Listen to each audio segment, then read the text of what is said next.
బోర్జర్ గవాస్కర్ ట్రోఫీలో భాగంగా ఆస్ట్రేలియాతో జరుగుతున్న తొలి టెస్టులో టీమిండియా భారీ ఆధిక్యం దిశగా సాగుతోంది.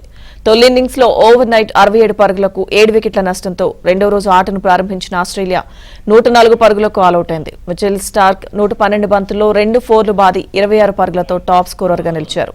ఇక బుమ్రా 5, హర్షిత్ రాణా 3, సిరాజ్ 2 వికెట్లు పడగొట్టారు. అనంతరం రెండో ఇన్నింగ్స్ ను ఆరంభించిన భారత్ రెండో ఆట ముగిసే సమయానికి వికెట్ నష్టపోకుండా 172 పరుగులు చేసింది.